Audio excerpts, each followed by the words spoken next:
Good morning बच्चों। Physics में आज हम चैप्टर नंबर 2 वेक्टर स्टार्ट कर रहे हैं, लेक्चर नंबर 1। ठीक है, तो देखो सबसे पहले बात आती है कि सदिश क्या होता है। ठीक है, सदिश की परिभाषा है बेटा,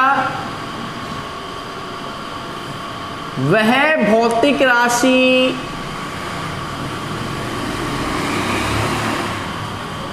जिसमें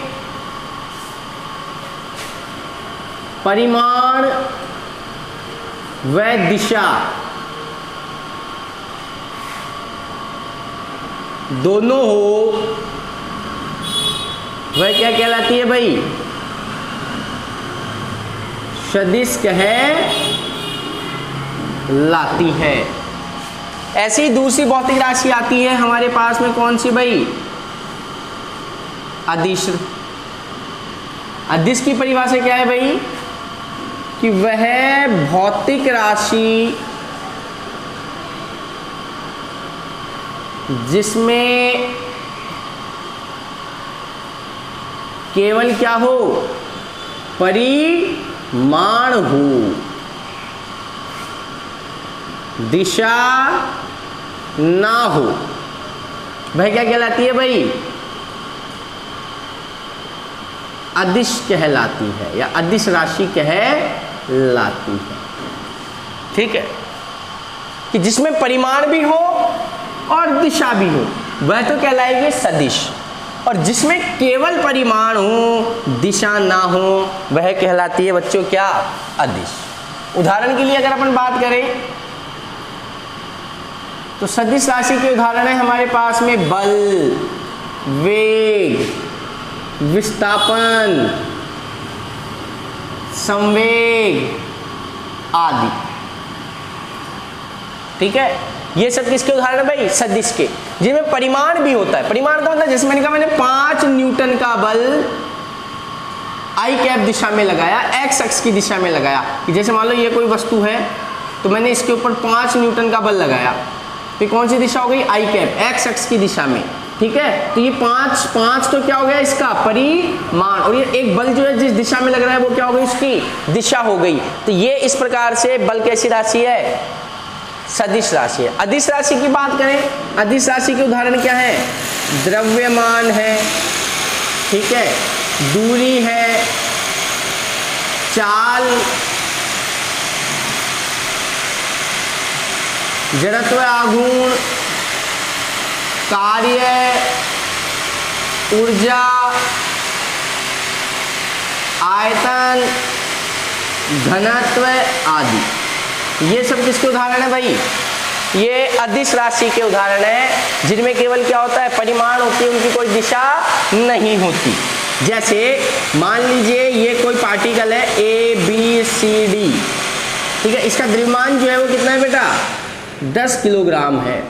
तो अगर मैंने इस पार्टिकल को चेंज कर दिया, चेंज कर दिया का मतलब सॉरी, ABCD ऐसे कर दिया, यानी इसको पलट दिया, तो भी इसका द्रव्यमान क्या रहेगा? 10 kg ही रहेगा, दिशा का इस पर कोई प्रभाव नहीं है। तो ये कौन सी राशि होगी? अदिश राशि होगी। अब सदिश राशियों के प्रकार देख लेते हैं कि सदिश राशियां कौन कौन से प्रकार की होती है। देखिए,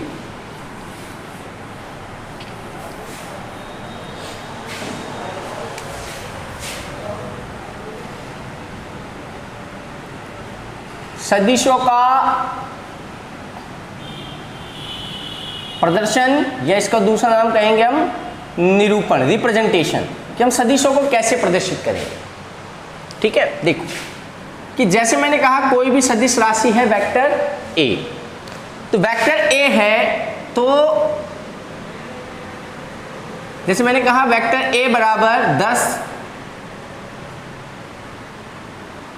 सॉरी, किसी भी सदिश का जो सूत्र होता है वो होता है वेक्टर A बराबर modulus of vector A cap. Modulus of vector A cap. इसको हम ऐसे भी लिख सकते हैं कि वेक्टर A बराबर मॉड्यूलस ऑफ वेक्टर A को A लिख के A, जहाँ पर ये जो है मॉड्यूलस, ये क्या है भाई? इसका मान है, और ये क्या है, वह ए कैप इसकी दिशा। दिशा को हम कैप से प्रदर्शित करेंगे, जबकि परिमाण को मॉड्यूलस से या फिर डायरेक्ट इस तरीके से हम इसको प्रदर्शित करेंगे।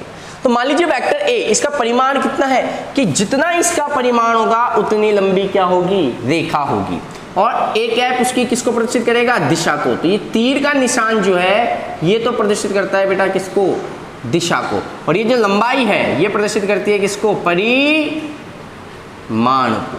जैसे उदाहरण के लिए मान लो मैंने लिख दिया वेक्टर एफ बराबर 10 आई कैप, और एक मैंने वेक्टर एफ लिख दिया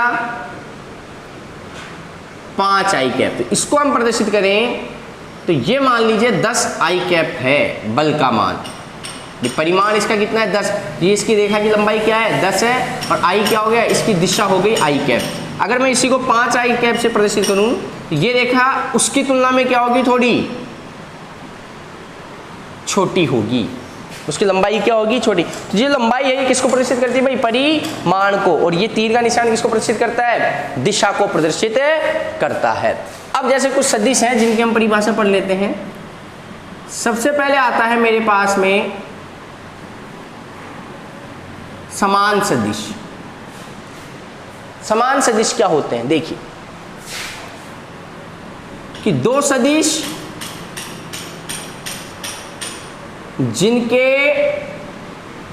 परिमाण और दिशा दोनों क्या हों,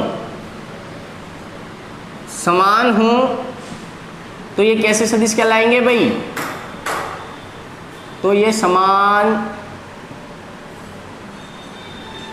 सदिश होंगे।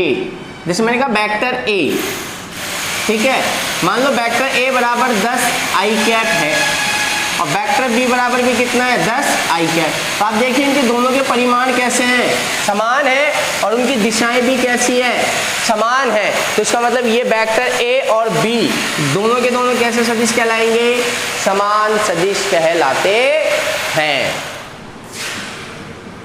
दूसरा आता है मेरे पास में समांतर सदिश, ठीक है। समांतर सदिश क्या होंगे भाई, दो सदिश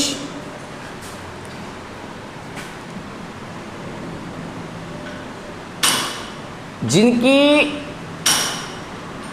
दिशाएं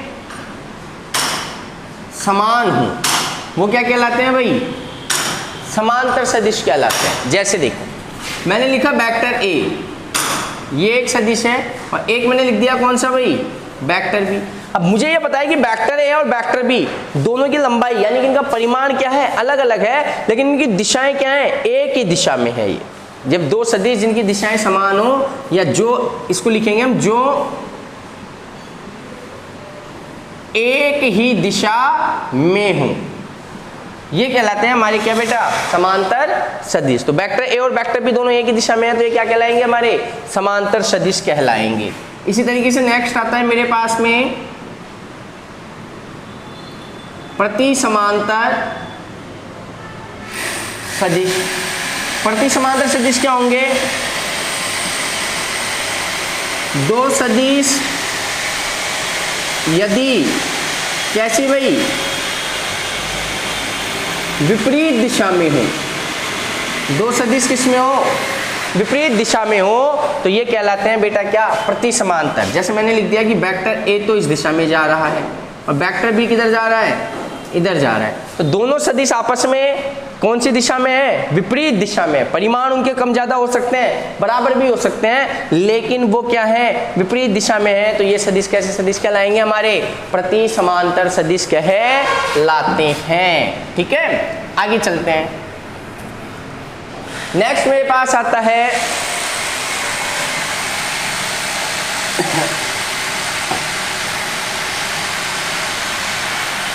असमान सदिश।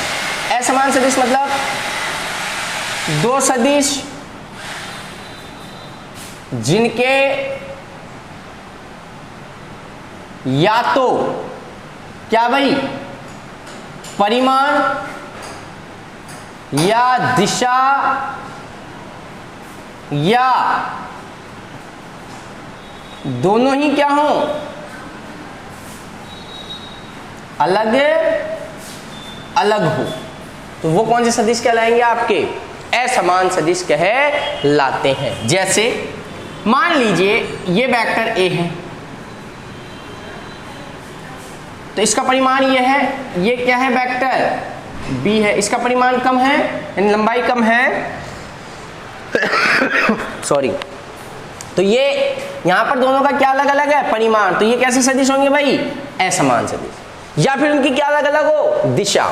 जैसे मान लो मैंने कह दिया कि ये वेक्टर ए है, ठीक है, और ये है वेक्टर क्या, बी, तो इनकी लगभग परिमाण क्या है, बराबर, लेकिन इनकी दिशाएं क्या है, अलग अलग, एक इधर जा रहा है, एक इधर जा रहा है, तो ये भी कैसे सदिश है भाई, दोनों के दोनों असमान सदिश। या फिर इनकी क्या, दोनों ही अलग अलग हो, मतलब कि ये मान लीजिए वेक्टर ए ऐसे है और वेक्टर बी ऐसे, तो यहां पर देखो आप, दोनों के परिमाण भी क्या है, अलग अलग, और दोनों की दिशाएं भी क्या है, अलग अलग, तो ये दोनों सदिश भी क्या है, असमान सदिश कहलाते हैं। ठीक है, नेक्स्ट देखिए आप इसके बाद में,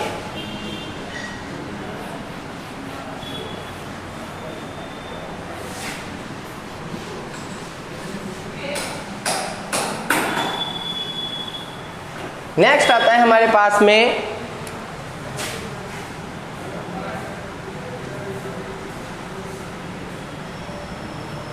शून्य सदिश। वे सदिश जिनका परिमाण कितना हो, शून्य हो, क्या कहलाएंगे भाई, वो शून्य सदिश कहलाते हैं। जैसे देखिए,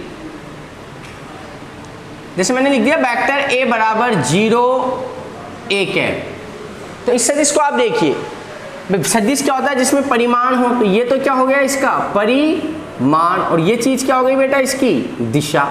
तो जिसका परिमाण कितना है, शून्य, जहां पर परिमाण शून्य है तो इसका मतलब वेक्टर एक ऐसा सदिश है, शून्य सदिश कहलाएगा।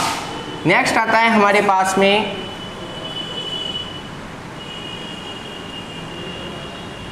इकाई सदिश। ठीक है, इकाई सदिश क्या होता है, वे सदिश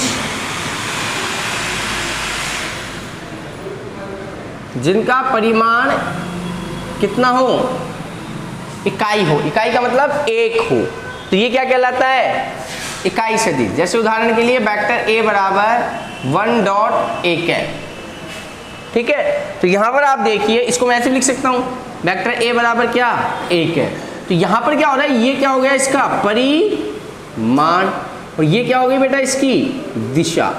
तो यहां पर आप देख रहे हो कि यहां पर परिमाण कितना है, केवल एक का मतलब इकाई, तो इसका मतलब वेक्टर एक ऐसा सदिश है, वेक्टर ए जो है वो हमारा इकाई सदिश है। अब इकाई सदिश निकालने का एक तरीका और है देखो क्या, यहां से आपको पता लग रहा है कि वेक्टर, अगर वेक्टर ए बराबर ए कैप है तो इसका मतलब ए कैप भी क्या है, एक इकाई सदिश है। तो इकाई सदिश निकालने का फॉर्मूला देखिए आप, भाई हमें पता है कि वेक्टर ए बराबर क्या होता है, modulus of vector A cap, भाई सदिश वो होते हैं जिसमें परिमाण और दिशा दोनों हो। अब हमने ये कहा कि वेक्टर ए क्या है, ए कैप क्या है, वेक्टर ए, अगर ए कैप वेक्टर ए के बराबर है तो इसका मतलब इकाई सदिश है, यानी कि इसको हम क्या कह सकते हैं भाई, इसको हम इकाई सदिश भी तो कह सकते हैं। तो इकाई सदिश निकालने के लिए क्या करना पड़ेगा, ए कैप बराबर vector A divided by modulus of vector A. इस प्रकार से हम क्या करेंगे, इकाई सदिश कैलकुलेट कर लेंगे। नेक्स्ट हमारे पास में आता है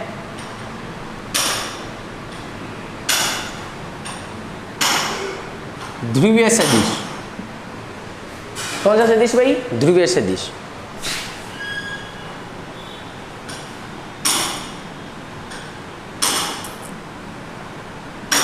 वे सदिश जो, वे सदिश जिनका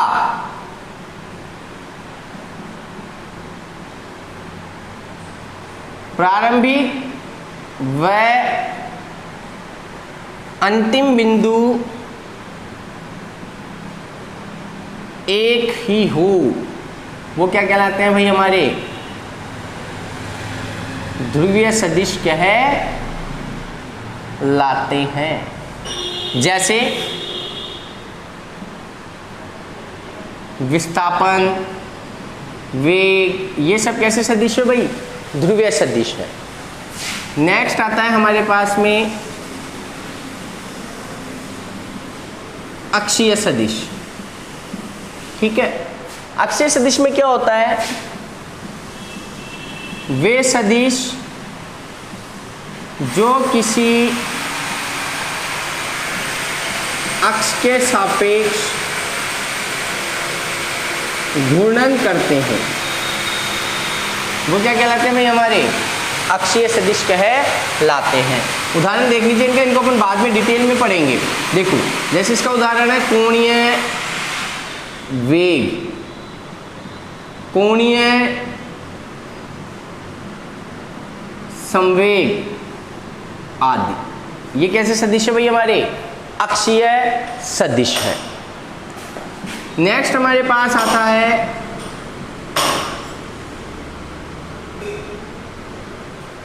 संरेखीय सदिश। जब दो या दो से क्या बेटा अधिक सदिश क्या करें, समांतर